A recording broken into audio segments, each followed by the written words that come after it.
Hello everybody, my name is Cool Blue, and I'm bringing you guys this video. This is CasNet presents the CasNet interview, and this is going to be episode number 24, and sorry about the long hiatus, but we are officially back with our interviews, and I actually have somebody join us. Surprisingly, it's a caster, and this caster's name is none other than QuestText. So QuestText, would you like to say hello to all the beautiful people out there, please? Yeah, hi guys, thanks for watching. I'm QuestText. Don't really know what to say, which is a great start. Yeah, it's always a good start. Don't worry, no pressure, everybody's listening. Alright, so Quest, you and I have known each other for a very, very, very brief time, so this is actually going to be a very interesting experience to see how this interview goes. But let's go start off with the first question. Could you go ahead and introduce yourself? You know, just let us know a little bit about yourself in real life, a little bit about what you work, what you majored in school, if that's still relevant.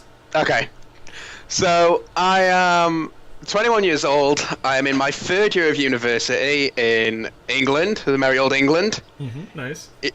And this is where it gets a little bit weird. So, it didn't take long, that's the good thing. So, I am studying childhood and youth and abuse studies, which is not the most pleasant mix. For the internet, it gets a little touchy sometimes. Okay, keep going. Yeah. We're listening. And I do some work with a helpline, which I probably shouldn't mention, but it involves, you know, not pleasant situations. Yeah, of course, and it's actually interesting. I don't want to pry too much because I know I work for a help desk, not in the dire sense as yours, but basically when it comes down to it, when you're speaking with people with issues, I would assume of that nature, is it always a very touchy thing, like a touch and go thing, or is it just like, you know, just casual conversation to calm them down, or what's it like? Like just give us a snapshot of what generic thing you can give us up. It probably switches between the two. Obviously, you have those times where you're like, okay, now we need to focus on this and we need to deal with this. But then sometimes you just talk to them like, you know, you and I are now, and that can work pretty fine as well. And that's nice.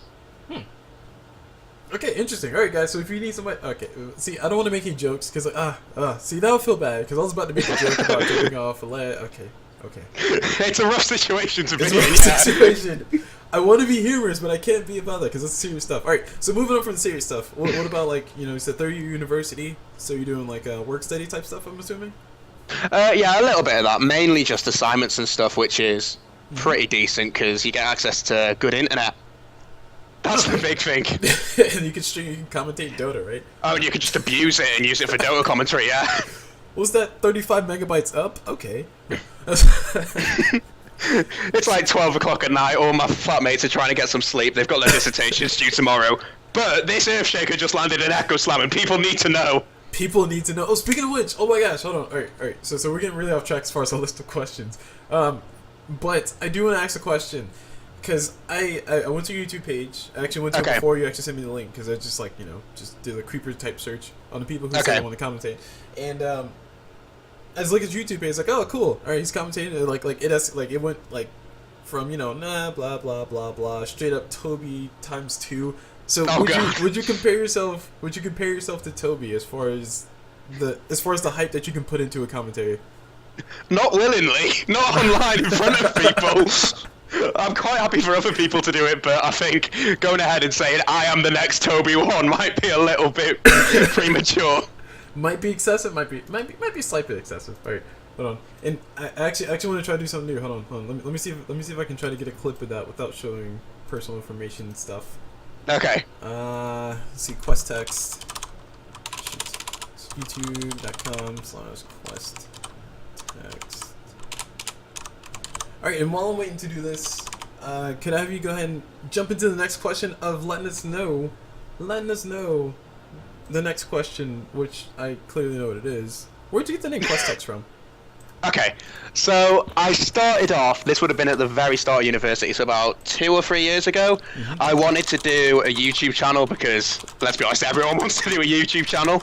And it was all the normal Minecraft stuff like that, and it was terrible and it was awful. But the one thing I kind of liked from it is I had to come up with a video game related name sort of thing. And I came up with one playable character instead of non-playable character, and in my mind that was amazing and that's going to make me famous. Didn't work out. So I got into Dota and I thought, alright, let's try doing a similar thing, but wanted to separate myself away from that, and I just thought it's probably going to involve a lot of talking. So, QuestText, that's got a lot of words in it.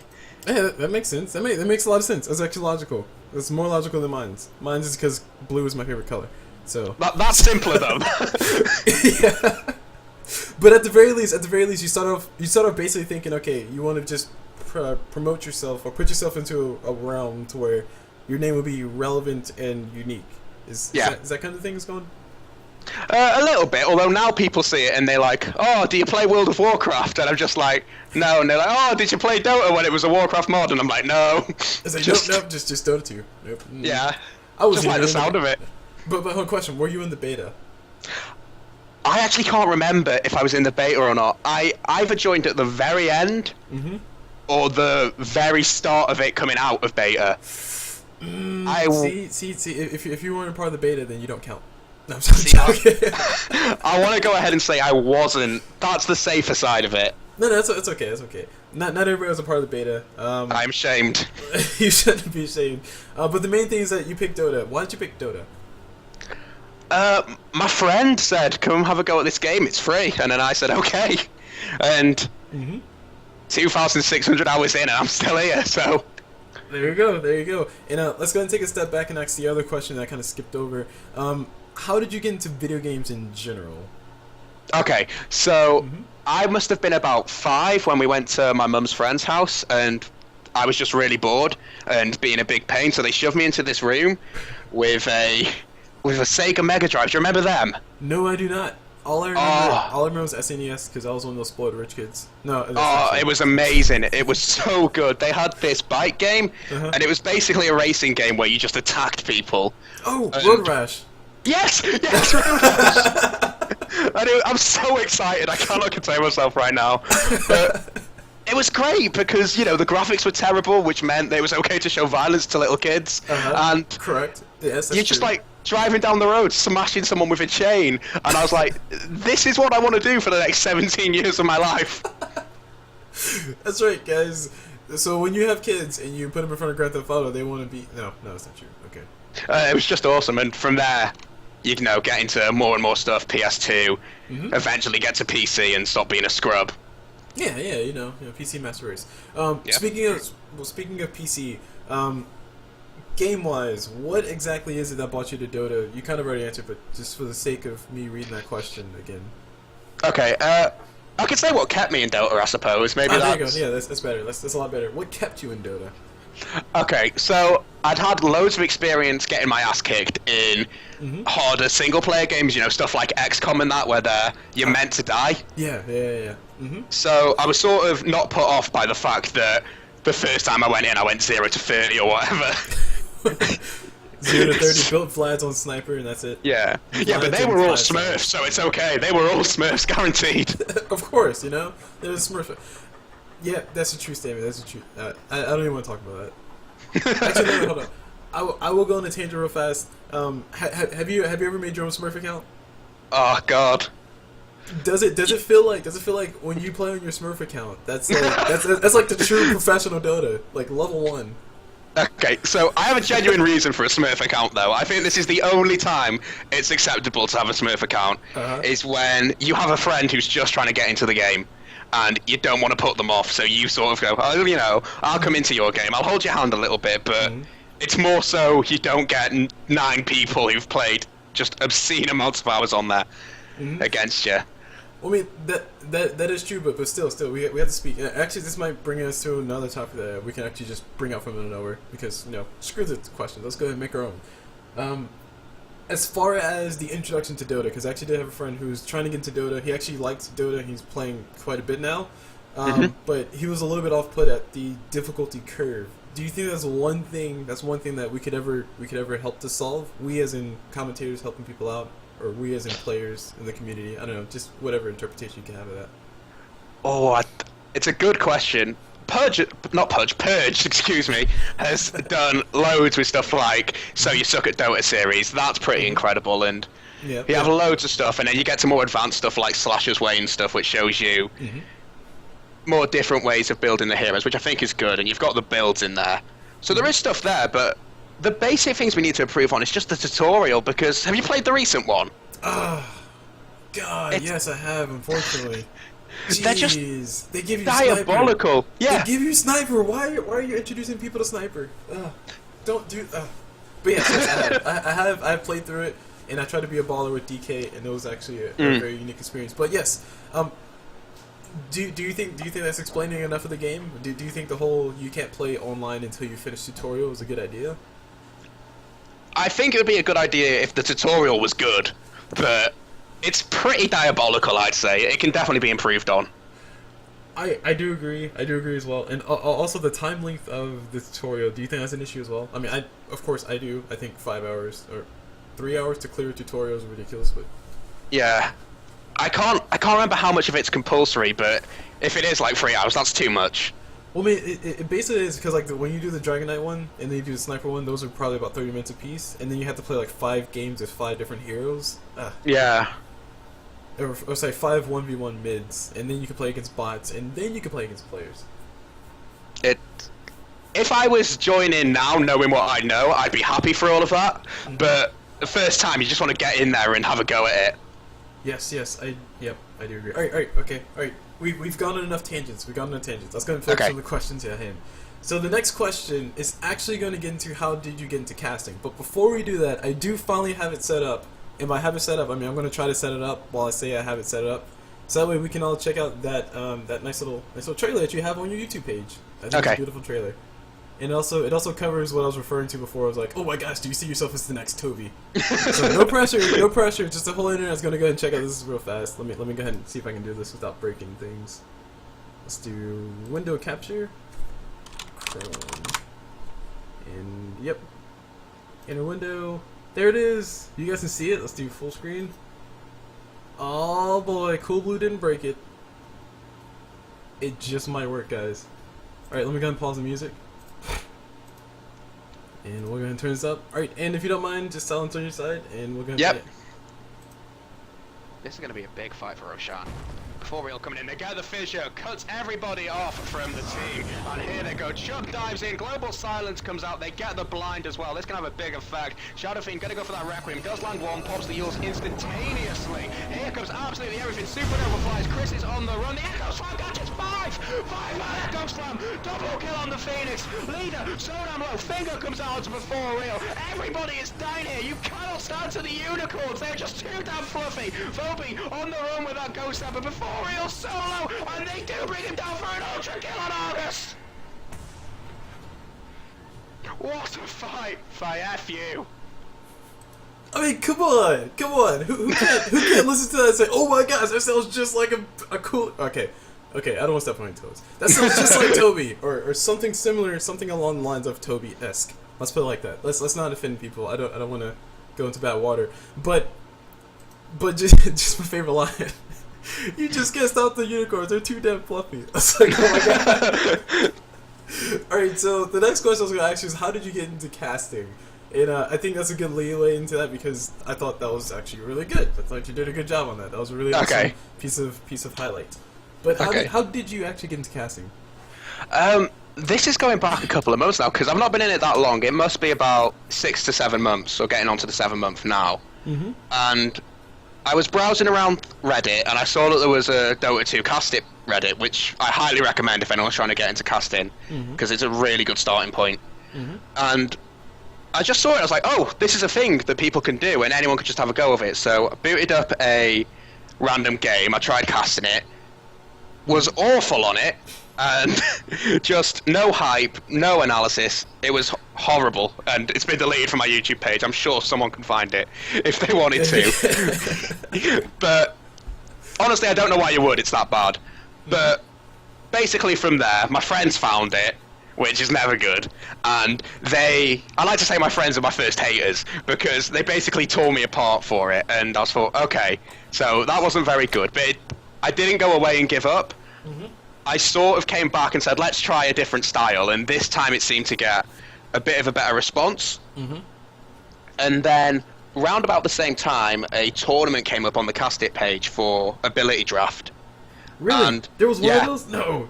Oh, it's mental. If I can I do a little bit of plugging? Is this too early on? No. Dude, okay. go for it. I like okay, like I play. That's all I do is play ability draft. Like, Okay. if you ever watch my me playing matchmaking videos, like from video number 40 to like 70, I've played nothing but ability draft.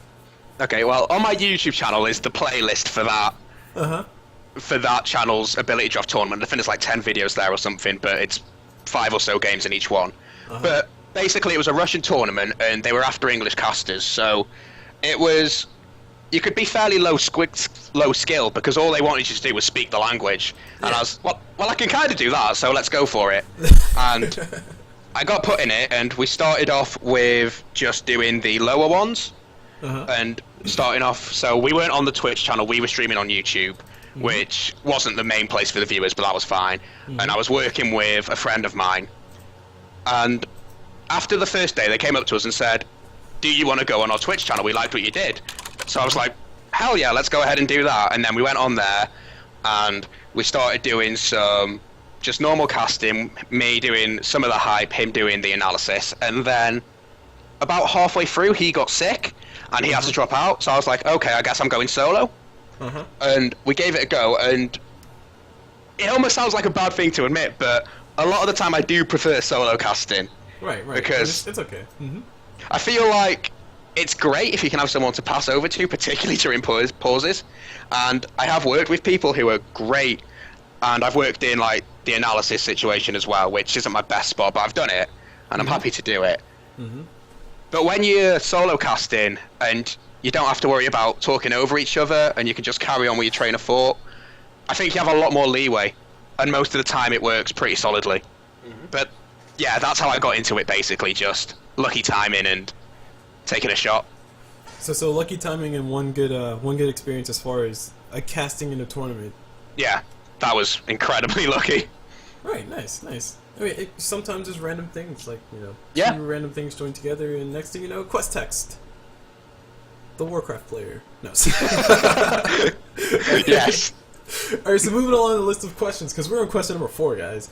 Question number 5 out of 15, actually 12, or depending how you count that. Question number 5 says, what is your favorite thing about esports? It's got to be the community, which is a weird thing when you think about it. Dota and community don't really go well together that much, but I think it's different when you're looking at the esports, when the people are watching the games, and yeah, they do take the mick a little bit, but it's all light-hearted. And I do just sit there sometimes when I've casted at LANs and stuff, chilling out, reading the Twitch chat when we're in a break, and it really is hard not to laugh or to agree with something someone said and then make a shout out to them. It feels so good being able to engage with that. So Yeah, I think definitely the community. So interactive community or active community, I guess, or a community that's so invested in what goes along that basically makes you feel like you belong, or that there's something that you can bring out of here. Is that, I don't know. That's my summary. That makes it sound better. We'll go with that. That sounds pretty. Let's go with that one. All right. Okay. All right. And what is your least favorite thing about esports? Oh, that's good. Oh, that's really stumped me. Least favorite thing. Don't worry, Reddit will be mad anyway. You can go ahead and say what you want. That's true. No offense, Reddit. Don't kill me, please. I suppose how... Okay, I've got it. Yes. I don't think this will piss anybody off. Okay, good. Okay, my least favourite thing about esports is how small it is, and how overlooked it is by the general public, because I think if people had a little bit more open-mindedness, we could be really spectacular. A little bit more open-mindedness in the sense of like a little bit less elitist. Is it what you're going for? Well, not necessarily elitist, but like if you don't play the game, then you can't understand what. Well, okay, that's elitist. I guess so, yeah, because obviously coming from the UK, there's this huge scene around football or soccer, which is good. It's good that they've got that and they can enjoy it. But I've had a lot of arguments with friends who have like essentially belittled the fact that esports will never be at that level, and maybe it won't, but I feel like, I can acknowledge that you have a good time there, and it doesn't take anything away from my enjoyment of Dota or electronic sports. And it just seems if we had the same respect the other way around, it could be just a nice time for everyone. It could be. If the world could just get along sometimes, just be okay with you liking one thing and them liking something else, I think, yeah, it'll be a better place. Yeah. But imagine all the people just watching Dota. That's all you need. That'll be too many people. We already have 1 million people. Or wait, was it 1 million or was it 1 billion? 1 million people currently playing Dota, or playing Dota. 11 million was. 11 million. That was 11 million unique players. It probably was concurrent 1 million. Whew. Jesus, that's a lot of people. But we already had that many people. It's getting too big. You guys mess up my MMR. Stop. Alright, speaking of MMR, in a very awkward transition, what are your favorite things as far as your favorite hero, favorite courier, favorite team, and favorite caster? Okay. Favorite hero. My most played is Witch Doctor, but I wouldn't say he's my favorite. I'm trying to think. Legion Commander. I love Legion Commander. Right. Favorite courier? I don't know its official name, but the name tag it's got on mine is Bertrude. Bertrude. So Bertrude? I'll find that out for you. I'll boost Dota up now. Okay. All right. And your favorite team? Secret. Favorite caster? Toby 1, rip. Favorite event? TI. Yes, TI. Oh my gosh, it's such an easy question. And the very last one that I won't ask, or that wasn't on the list, your favorite book? Oh.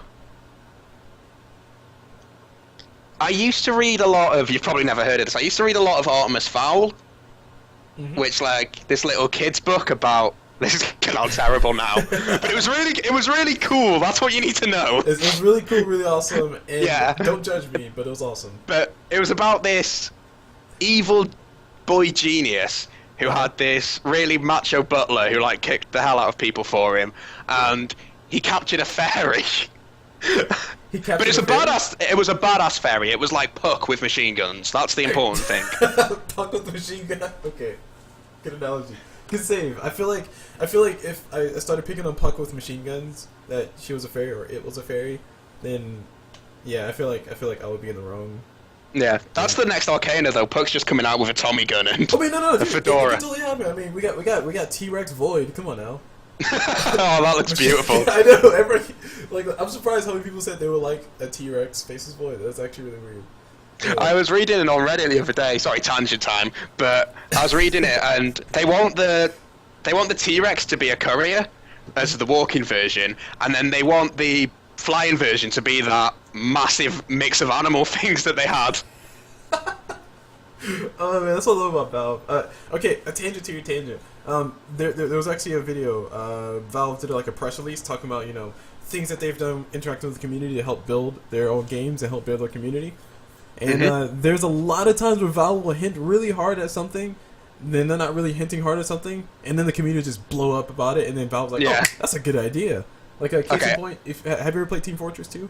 Yes, I love Team Fortress 2. Yes. There was a thing that, like a promotion they were doing for like the demo man, and long story short, there was a picture in the background of like a schematic of a hand, and everyone's like, "Oh my gosh, that's the engineer's hand. That's why he wears the gloves, because he has like a mechanical hand under." And Valve's like, "Holy crap, that's a good idea!" And then it's an item, right? So of course it was an item. Of course it was.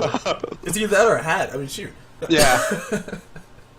But Valve's really clever in the sense that I really do think Valve is going to make a Faces Void T-Rex. I think that they're going to make a variant of Faces Void's outfit where they make him the pretty elf Void. And I also think that the Faces Void head might be a courier too.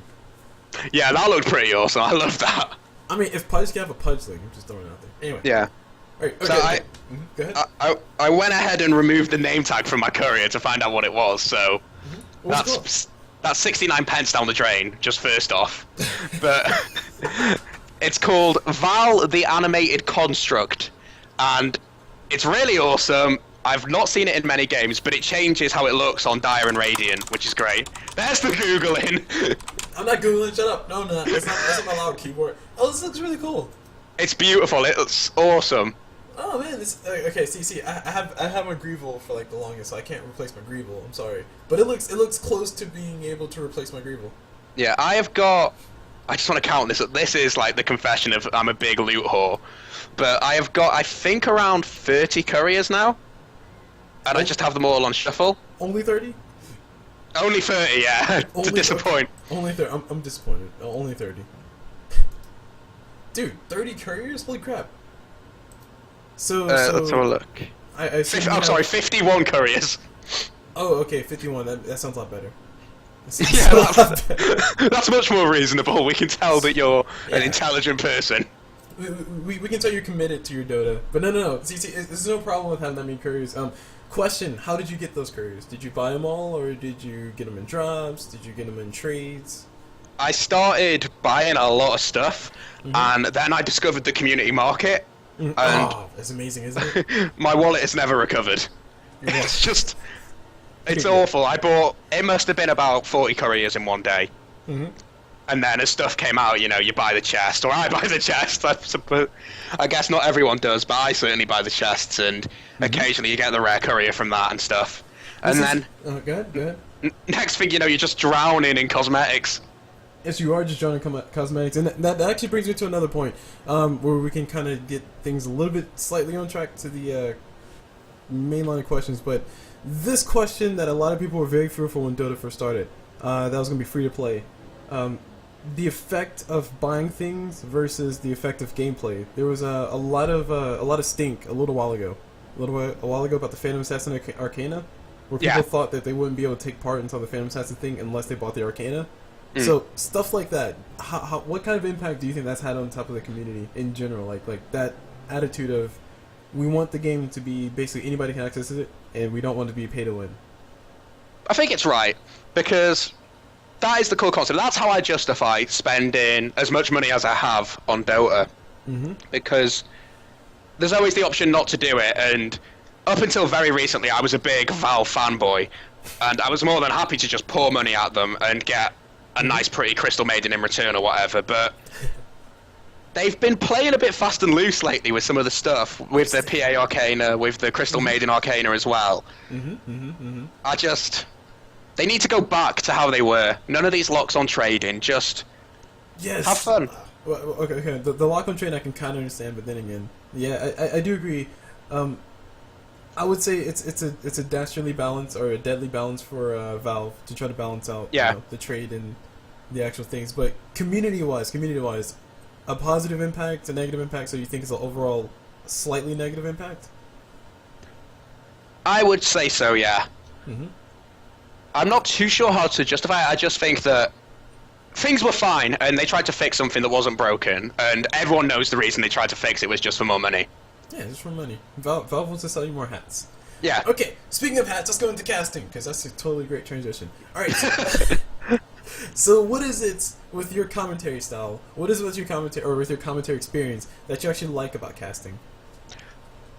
I love actually watching the games, because obviously when you're starting off, but particularly when you're starting off, you have a huge mixture of low quality games, and then they start to get gradually better, and you sort of get to this point where you're doing 4 to 5k MMR, and then someone will put a tournament up and you'll say, hey, let's go ahead and do it, and you've got 2 to 3k MMR with a bit of a mix. So you can be excited about so much, because one time you could see something that would be an incredible play and you can go mental, but you can also see something really little, and if your standards are quite low for that tournament, it's going to take you by surprise, and you're going to go, great. And apart from TI and stuff like DAC as well, I struggle to watch a lot of Dota, because I actually struggle to get invested in it. I don't know what it is. It's the same reason why I can't cast replays. I've tried it a few times, but I just halfway through I'm like, what's the point? It's not live, and I don't really feel like I'm that involved. So when I do cast, it's the way of getting me really committed, and I think that's when my play-by-play stuff starts to shine through, because I get genuinely excited, and my mind is racing, and I'm just trying to say what I see, and it's fun. Okay. No, question, as a tangent, like just an extension of the same question, along the same line. You did mention, like, sometimes you get into, like, the lulls of a game, and it's like there's really not much to talk about. So would you categorize yourself as more of the type of person who, and you did mention hint at this a little bit earlier, the type of person who would prefer to just tell what's going on, tell maybe why it's going on, but not really get to too much as far as like analyzing every small little tiny detail. Because I gotta be honest, sometimes when you're casting games where not much is going on, or the plays aren't really that great, you just gotta like, yeah, there's an Iron Branch here because stats, and one stat is 19 health. It's like you find yourself picking at little things. So like, do you think you're more involved or invested when there's actually things happening? Absolutely. Mm-hmm. I would say that the most of my analysis side ends at the draft, because I can talk a little bit about what's going on and the mechanics and maybe what they should buy, but I get distracted very easily. So nice. I could be talking about, say, I'm just trying to think. Okay, so say someone's down 3 racks or so, and they've got 6,800 gold. I could talk about the merits they'd have of going for a Divine Rapier, and the risk and reward section to that. Right. But if something happened, and it doesn't have to be anything big, just a small engagement, say Bristleback versus Puck or something, where one hero is going to survive through tankiness and one's going to get out through mobility, right. I would instantly just go straight to that and just try and talk about that so much more, and then I would go back to talking about either the Divine Rapier, or I'd just get sidetracked by what happened there and talk about what more could have happened in that fight. Okay, that's a good self-assessment. All right. So it's good to know. So basically, the action happening is much more interesting to not only the viewers but also to the caster. Yeah, and there are some people that are different. You've got Nahaz Delta, who loves stats, and Bruno as well. Yeah, and you can go ahead and look at the graphs and stuff, and that's all right, because you can talk about rubber banding effect and stuff, which is pretty surface level analysis, which is where I really am comfortable. Yeah, it's just like, oh, that's a dominating streak. That's going to be a lot of gold to somebody, right? Yeah. Okay. So so keeping up the hype, or keeping with the hype and getting out the lulls is where you would prefer to be. Now, as far as casting, seeing variety is something that you like about casting. As far as casting, what are some of the things that you don't like? The stream itself, I hate having to mess around with the overlays and the non-copyrighted music. I hate having to listen to the non-copyrighted music. But come on, some of those songs are cool. I mean, come on, that one song, Barney and the Unicorn, that's a great song. Well, I've got this site on YouTube that I always go to, because it's just got these playlists that you shove them on, and you can turn your headphones down to low and just wait until you're ready. But I found very recently that I can only use one playlist in it, because the other one that's labeled, I think it's hip-hop, I started listening to that, and racial slurs started coming out. Oh, those are fine. No kids are listening. So I was just like, oh no. Instantly shut that off, and so now every time I cast, and it'll happen tomorrow as well, I'll just be sitting here listening to the same music I've listened to 20 or 30 times by now. But do you have a favorite song yet? I don't remember any of them. Oh, sometimes I do treat myself and play refresher parodies, and those I love. So if there's been a really big break, I'll go ahead and I'll shove either the Timbersaw song on or something and chill out. Those are my favourite moments. Yeah, there you go. Or you can just play some generic techno. For some reason, techno seems to slide through the cracks sometimes. Not all the time. Yeah, I don't like taking the risk, but sometimes it's not bad. Yeah, sometimes it's not bad. Now, speaking of things being not bad, and also we're getting to a slight tangent here again, because without tangents, you wouldn't have circles? Whatever this is. Yeah, whatever this is. There you go. Look, boom, look at that. Co-interview commentary. We're commentating the interview. That's what we're doing right now. Alright. Oh boy. Alright. But yes, as far as Twitch, because I know this is a big thing when it blew up, and you do live stream frequently, is that correct? As much as possible, yeah. As much as possible. Were you live streaming before Twitch started muting a lot of the videos, and then? I wasn't live streaming, but I was watching, and I was fairly outraged because you listen to stuff now and it's just not the same. You get people that run the risk, and it seems to work out all right for them, though you can get the VODs muted after, which is kind of sucky if you're doing a cast and then because you played Darude Sandstorm 17 times, no one can hear the first 20 minutes of the game. That's the first 20 minutes, nothing important happens then. Yeah. No first blood. But you see stuff like Sir Action Slacks, now he has to play a lot of game music, which is fine, but you don't want to be listening to Super Mario when there's a big fight for Roche. I know. That that's another thing too. Like, did it make you mad when they said that the person playing the music, or sorry, it blocks out copyrighted music or in-game music? Because there was a clause that said that. That was the problem, I think. Mm-hmm. Because every time it's happened to me, I've just been completely muted and no one can hear anything that's going on. Mm-hmm. Which is pretty problematic. Yeah, it's hugely problematic, and it did it become a thing that started pushing towards things like Dailymotion or Hitbox or YouTube live streaming? Oh, I'm not sure. I don't use Hitbox that much. I was on it the other day because my friend let me, but I'm not sure. I know it's affected my YouTube videos because they already had that big copyright law, but it meant that going back to the Twitch thing, the fact that the first 20 minutes were silent, I then couldn't upload it to YouTube, and that made it, well, you know, no, I've not been robbed, but it sets me back a little bit. Yeah. I mean, it just ruins the whole entire overall experience as far as being a viewer of a game, and the first 20 minutes is nothing. I mean, I already told you at the very beginning that I, as a viewer, would be very upset if there's no game sound. Yeah. It doesn't matter if there's no game sound or caster sound. It's pretty terrible. Best slideshow ever. Okay. But as far as switching over to other sites, though, have you ever considered switching over to Dailymotion, Twitch, or not Dailymotion? Not Twitch. Dailymotion, Hitbox, or any of the other options that are out there? I've got a Dailymotion account because it was something to do with Join Dota. They were doing not the normal league. They were doing a sponsored event or something, and you had to go onto Dailymotion to do that.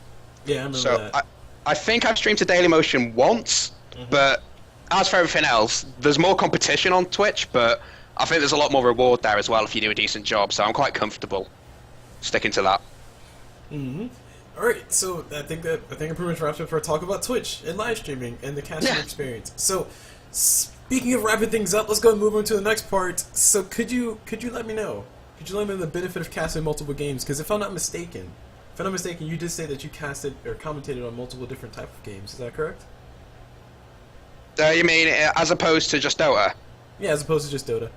I have lied to you because I didn't understand the question. So you haven't been casting Farmville for 3 years? No, I'm afraid not. I watch a lot of casting, if that counts. I watch StarCraft casting because that's really incredible. The amount of stuff that they look at. I think if you want to learn camera control, go ahead and look at StarCraft. Oh yeah, trying to see all the army and all the important things that are supposed to be hit, and also not miss. Well, you can't say first blood, but also not miss like the base dying. Yeah, it's pretty impressive. It is. But I just love to sit there if I'm like chilling out and just have my mind blown by what's going on, and I think that's the good thing about Dota as well. It's flashy. StarCraft's very flashy. Yes, very flashy indeed. Speaking of flashy, flare, and all this stuff, what would you say would be your best or your favorite commentaries to watch overall? Like you know, you're just relaxing, you're on YouTube, you type in some random video, and you watch some commentary on a game. What would it be? Would it be StarCraft? Would it be a fighting game? Would it be Smash Bros, Street Fighter, Dota? It honestly switches. Dota's always up there, but it's very rare that it's in the first place because I'm so used to it. And a lot of the time you're looking at it and you do get those amazing games like that. We talked just before this went live, we talked about the 3-hour C9 game that just happened. And as soon as something like that comes on Twitter, I'm right there watching it, and that'll be, yes, Dota's amazing, I love Dota. But you can get the downside as well where, you know, it's a 20-minute push game, you know what's going to happen, or it's just a long farming game with not many kills. But at those points I like to go to something I'm not too familiar with, so never lol. Never lol, I'll get that out there. It's okay. This is Casters Network. We support our casters. I'm throwing it out there. Twitch and LOL have got enough viewers. They are not getting me. So I'll go to CSGO. I watch a little bit of because I play badly that. Nice. And then Smash Bros now and again because again it's flashy. StarCraft. And if there's a big LAN or something going on the front page, I tend to gravitate towards that. Nice. Okay. Alright, so that's definitely good to know. So there are different variety of things that you like to look at. And speaking of different variety of things you like to look at, what are some other things you like to play at as well? You did mention CSGO, so what are some other games that you like to play when you're not playing Dota? Okay, I've got my Steam library up. I was ready for this one. You came prepared, guys. Yeah. Very recently I've been playing Hotline Miami 2. Is it as good as as good as everybody keeps saying it is? It is very hard. I mean, that's what I mean. It's Yeah. because Hotline Miami 1, like, if you didn't have the difficulty curve, it didn't matter. Like, Yeah. the game sucked. But the difficulty was what made the game awesome. I'm not saying Hotline Miami sucked. I was just saying if it didn't have, you know what I mean. It is incredible, and again, you have no idea what's going on in the story. Though it's a little bit more coherent, but basically, I'm taking a break from Hotline Miami 2 because we'll keep it PG, but it can go F itself at the moment. I've had enough of the same mission. Oh man, yeah. But I stick with stuff like that a lot of the time. Either Telltale games where you've got to make hard decisions and you feel like everything's going to bite you, or something where you die a lot, like Hand of Fate. Okay, so you like roguelike games, I assume. Yeah, I like feeling like I'm losing. Is basically what I'm saying. So you like Dota? No, yeah, I'm very good at Dota. That's why you're so good at Dota. Oh man. Yeah. I pick Vengeful Spirit, I die, and I'm like, yes, So I did it. We did it, boys. We did it, Reddit. Picks techies. No. Just Suicide Squad every day. All right. No, picks techies, buys Bloodstone. There you go. It's the only way. No, don't. Oh god. All right, but move back onto the focus of things. So you do like to play games that have a difficulty curve. You do like the brutality of the game, but the reward is really good. Quick question: did that have anything to do with inspiring you to actually sit down and play Dota? Like serious question. Did that have anything to do with you actually enjoying a lot of Dota? Because Dota can be very, very punch you in the throat and then walk away without explaining why it punched you in the throat. It wasn't a conscious decision, but when I got into it and I started dying a lot and I realised this sucks, but I don't mind it as much as I should be. And then I started to realise that deaths could help your team. And I thought, okay, so Dota's a little bit more complicated, and it's sort of, that was the point where I started to learn, okay, so it's worth making sacrifices for certain things. There was the Join Dota article that went up recently talking about the fact that sometimes making a sacrifice is better if it's for a longer reward.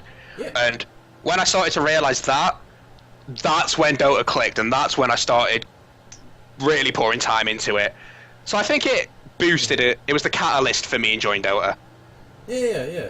And just to reiterate that point, I don't know if they were talking about a specific game, but I do remember commentating. I remember casting a game where I forgot what team it was, but like the team was doing really well. The team won. Long story short, but there was a Vengeful Spirit on the team who died like 12 times or 17 times or something ridiculous.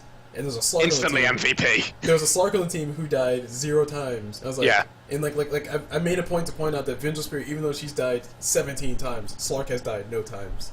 Yeah. So her deaths are what made Slark stay alive. That's kind of how I put it. But yeah, and sometimes you get stuff where the score really doesn't reflect it. We had, is it TI4, where Pylai Dai was playing Bounty Hunter and he just continually sniped off the courier.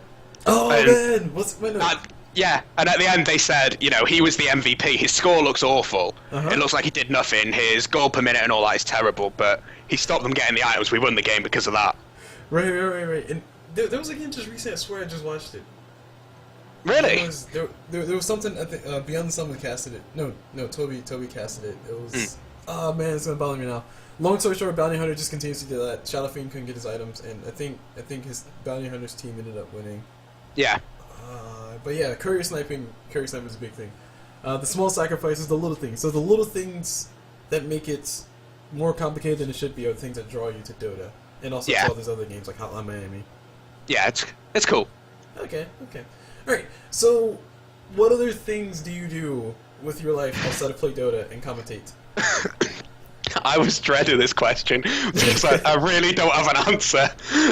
I play a lot of Dota. so no eating, no pooping, no showering, none of that? Oh, I eat at my computer while I'm playing Dota. While pooping? Yeah. I've got a special chair made, and it's a hole with a bucket under it. There you go. It is sanitary because he puts bleach at the bottom. Yeah, I guess aside from playing Dota, I cast Dota, I watch Dota, and I spend money on Dota, would be my answer. So guys, he's a die-hard Dota 2 person. I'm just throwing it out there. I just wish it reflected in my play. Just Wait, quick question. As a caster, of all the amazing things you see, doesn't it bother you sometimes? You're like, I know I've seen this before, but I can't do it. Yeah. I'm trying to snipe the courier as bounty hunter, but I keep getting hit by a tower and keep dying. Oh, I did that the other day! Oh no! Who did I... Oh, I think it might have been bounty hunter. And I was like, this will be amazing, this will be amazing. But I blame my teammate here, because this is Dota, and that's my reasoning. I was playing bounty hunter, and obviously on the dire side, so I go down to the steps on the radiant middle between the tier 1 and the tier 2, and I wait for the courier.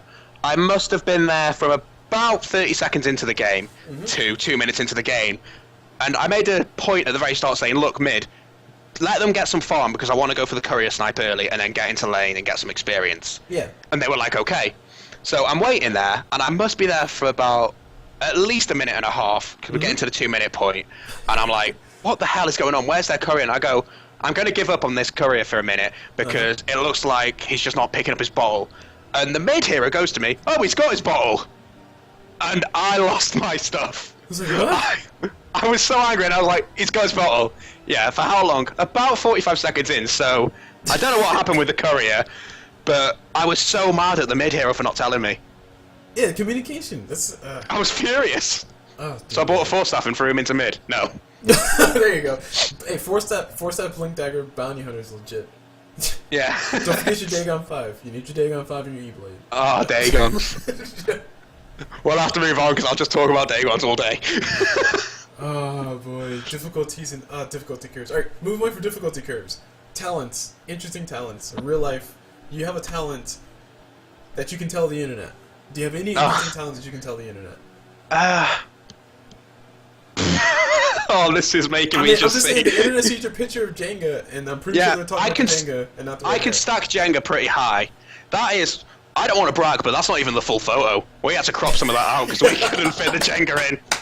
Yes, we did have to crop the photo. That is true. There's like a good 1/4 of the picture left. Yeah. So that's something, and I don't know if this counts as a talent, but oh no, I do have something, and it's awful, and I can talk about it. It's gonna be great. No. Go ahead. I've got 2 talents. First of all, I am a highly average poet. I've been published in 2 books. Oh. Yeah, I know, but they're only charity stuff, so that doesn't really count. Hey, details, semantics. Oh, just a pause. I'll have you know that I placed 3rd. Wait, no, we placed 4th in our nation for a competition. Out of the 5 people that showed up. Yeah, well, you know, 4th. 4th in the nation, but it was 5 people that showed up. So. Yeah, but I'm sure you made it through the qualifiers. That's what counts. We're the only people who bother to show up. Right, second talent. The second talent is, I'm going to say drawing, and I'm a terrible drawer, but the reason I'm going to say it is we had this competition in year 4, so you're around about 6 or 7 at that age. Yeah. And it was basically draw a thing, and I drew a thing. And I won a competition, and we went to this place, and they gave us some cake, and then they named a windmill after me. They named a windmill? Wow. Well, a wind turbine, but yeah, I got a wind turbine named after me. Hey, and over here, guys, we see Turbine QuestText. No. From an early age, I knew. From an early age, you knew, and that's when you started playing Dota. See, guys, he's lying. That's actually a World of Warcraft name. It's a Smurf account. His Dota commentary is a Smurf account. Yeah. He's actually day 9. It's okay. Oh, coming back to my Smurf account, actually, another reason why it's okay for me to have a Smurf account is that I called it Smurfy Joe. So, there you go. You know it's a Smurf account. So if you see Smurfy Joe, it's like, oh, okay, this is Quest. Yeah. So, for saying that it is a Smurf account, that makes it okay, because people are like, oh, well, we lost, but, you know, he's a knobhead. I'm pretty sure if we tried hard enough, we could find somebody whose name says, like, this is my Smurf account, they're like, 40,000 K MMR. Yeah, and then, in brackets, a detailed explanation of what a Smurf account is. A Smurf account is when I win the game and you lose because you suck. Like a Wikipedia entry. C-turn, you mad, bro. No. Alright, so now that we got through talents, we're finally at our final question, unfortunately, which sucks, because we're having so much fun with our tangents. We should go on a tangent before we go on a tangent. That would be impeccable. Tangentception. Alright, shoutouts. Do you have any shoutouts that you would like to make? Friends and family, people you commentate with, events, anything at all? Okay, I do have a shout-out. There's this caster called Shy Guy Dota. I worked with him very recently, and he is not getting the recognition he deserves. He is very good. So, people should go ahead and have a look at him. Should I do it? Do you know his YouTube or Twitch channels? I will do. Just give me a second. And then I suppose the other person I should shout out is someone called Dan K, who I've been playing with recently, just because he's a cool guy, basically, and he says nice things about my casting. So, that makes me feel good. Yeah, positive reinforcements. Yeah. We need positive reinforcements, casters, because sometimes... Let's not. Let's not go into the, oh, we're so poor, we're so sad. Feel bad for us. Yeah. Ooh, quick question on X too. So breaking into casting, that's actually a question I should probably put it up there, my bad. But breaking into casting, what do you think is one of the most difficult things for a caster to break into casting, and how did you overcome that difficult thing? Okay. Probably the most difficult thing for me, anyway, was just the lack of confidence and feeling really bad when things go wrong or you mess up. Because that's when it starts to get in your head, and just trying to, if it happens during the cast, just try and put it out of your head and hope that there's going to be a big team fight or something that happens soon where you can redeem yourself, or if you're more analytically based, something you can talk about quite in depth coming up. Which I think is a little bit easier for analysis casters, because they can sort of make their own opportunity, provided that no team fight occurs and they have to start talking about that. I hate that. Not saying I'm an analysis caster. Actually, I think I am. I think I'm one of those technical people. But yeah, I agree. It's like, shut up, stop, guys, stop fighting. I'm trying to explain why Dagon 5 is a good item. And then I want chapter 3 of 5. If I had to give one tip for anyone that wants to be, because this is something I've learned definitely. If something goes wrong with the Twitch stream, and you're casting, and it's, especially if it's a ticketed game, so people have bought the ticket and you've got open mic on and you're transmitting to them as well, ignore the Twitch chat. No matter what happens, if it goes completely wrong, I had one at the very start where my Twitch resolution messed up, and instead of seeing the full screen, you only saw like half the screen, and it was awful. It was completely unwatchable on Twitch, and people were flaming in the comments, which was putting me off, and I started to mess around with the Twitch settings, and it was only after where I realised, first of all, Twitch is unrelentless, and they will not forgive you if you make a mistake like that, which is deriving their enjoyment from the game. So basically just go with it at that point. And the people who have paid for the in-game ticket are suffering, and seeing as those guys have paid, and already there's huge advantages over watching on Twitch, even when you cancel out the fact that it's free, just deal with the game and make sure that the guys who've paid have had a good service above everyone else. Yeah, I do agree with that, and just to echo on that too, just to add a tangent to that. One thing I'll say as well is I did notice this a lot. Like I didn't understand, I used to watch people like Shiver Purge and all those people, Toby, when they do their live streams and casting. And you say something in chat, and it's like, hey, why are they not paying attention? It's like, because they're casting the game. Yeah. It didn't dawn upon me until I actually casted a game where I started responding to the chat a little. Like it was like maybe 5 people, it wasn't that many people. But I started responding to chat like oh, that's a good point, blah, in chat. And then I went back and watched the VOD, and I'm like, there's like no context. Yeah. There's no context afterwards. So yeah, I do agree 100%. Focus on the game. Because you do feel good when you address a chat. It's such a nice thing to do, to give a shout out to someone, because not everybody, but to some people it can mean a lot, and they can be like, oh yeah, I'm on this now and I can prove that I had a good idea, which is great. I'd like to do that. But it is, Toby said in the caster feedback he gave, I think a month ago now, or a couple of months ago, that there's no professional way to talk about the Twitch chat in stream, so it's just best to not talk about it, really. Yeah. I mean, because it's either that or say kappa, or just, flip off the camera. No. I still don't know what kappa means. Can someone please tell me? Cause what, kappa? Yeah, I have no idea. I've looked it up, but I don't know what it means. I just... Man, the definition of kappa is gray face, no space. No. See it? I'm sorry. I don't know that. I know the origins. I know the kappa face origins because I googled it, but I don't remember what it was. That's about as far as I can go. I would love to be able to use it, but I'm just scared I'll use it in the wrong way, and then... What, kappa? Yeah, I'll be lynched. I'll be lynched by people on Reddit. Alright, so as far as the context for kappa, just so quick free lesson for everybody out there in the world. the context of kappa is you say something that's sarcastic, but use the word kappa instead of, saying sarcasm, or saying it sarcastically. Ah, okay. So saying, man, that was a good job you did in that team fight. That was the best ravage I've ever seen, kappa. Oh, that is much more simple. See? It's a simple explanation. Okay, so there's a more advanced one where we say kipo instead of kappa, but you gotta understand. Oh god, no, we're not doing it. And then there's kippa, and then there's tryhard, and then there's win wake. Okay, I'm sorry. Fantastic. PJ Salt. I try to learn the memes, but there's only so much of one man can do. Well, they're not even really memes. They're just like Twitch emotes. Like if you go into the live stream right now and you just type in PJ, like capital P, capital J, and then capital SALT, PJ Salt. Mhm. You'll see a cool little picture of PJ Salt. Okay. Somebody's feeling salty. What? Salty I get. I know what salty means. Yeah. There you go. That's something. So see, Okay. they have bases. There's realism. Kappa. I'm now Sorry. I'm now getting spammed by someone on my Steam just saying Kappa. Kinda love it. Which is fantastic. The more you know. Alright, so moving on. Alright.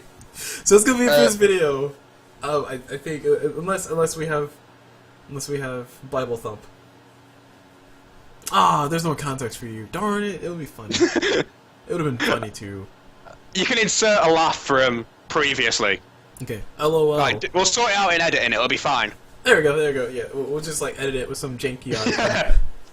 Alright, keeping the professionalism on, because Cast is now we're a professional organization, at least mostly. Mostly. Yeah, it's gonna be it for this video, so I don't really have much to say outside of, is there any last words you would like to say to the beautiful people out there? Thanks for watching. Follow me on Twitter or I'll feel sad. Yes. Is that professional? No, it's professional enough. Speaking of which, where could they find you other than Twitter? Like, we had these beautiful links here. Your Twitch page. We also had your YouTube, which I hope I spelled those right.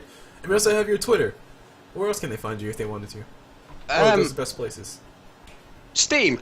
If you can find me on Steam, just add me, because I like doing that. I've got a load of badges, so I can add like 300 people or something, because I spend a lot of money on Dota. We come back to that again. So just send me an ad on Steam and we'll play a game or something. There you go. So go ahead and add him on Steam. He'll commentate while you play the game. Man, did you see that video? There's okay, sorry, we'll talk about this later. All right, but yeah, go ahead and add him on Steam. He'll commentate with or play with you on Steam, and he won't be one of those mean streamers who never add you on their friends list. Right? True? Yes? Yeah, that's true. No, all I gotta say is when you're super awesome, rich and famous for your cast. Oh yeah. And then we go back and watch this video, someone's like, "You liar! You lied to me." I've actually I don't know if I should admit this, but we'll go for it. Okay. So I have got a list of all the people who have helped me in casting. So that if by some miracle I am able to actually get somewhere, I could try and do something to pay them back. Because I am not by any means a big name or anything like that, but I am only as far as I've gotten so far because of the people behind me and supporting me. So, there's hope. There's hope? Yep. There's hope. Guys, don't forget, there was one point in time where Toby casted Han. Sorry. Yeah. Well, that's a true story. That is a true story, actually. That's also Zyra used to cast Han too. Just throwing it out there. Not trying to throw him on the bus or anything, but I'm just saying that we also had humble beginnings somewhere. Yeah, exactly. Yeah. So there's always that hope. There's always that hope. All right, so we're gonna go and cut out there because I don't want to say goodbye again. But yes, your final goodbye. Bye. And that'll be it. Alright guys, so my name is Cool Blue. I just brought you guys we just brought you guys this interview of QuestText. We have CasNet, and we hope you guys enjoyed it. Definitely be on the lookout for the next video. I'll hopefully try to have it in the next week or so. And we'll have another interview, but go check out QuestText. Go check out his YouTube. Go subscribe to him. Go watch his live stream as he plays his awesome playlist of copyright-free music. Just copyright-free music. That's right. You'll hear Mario Bros. The uncopyrighted version.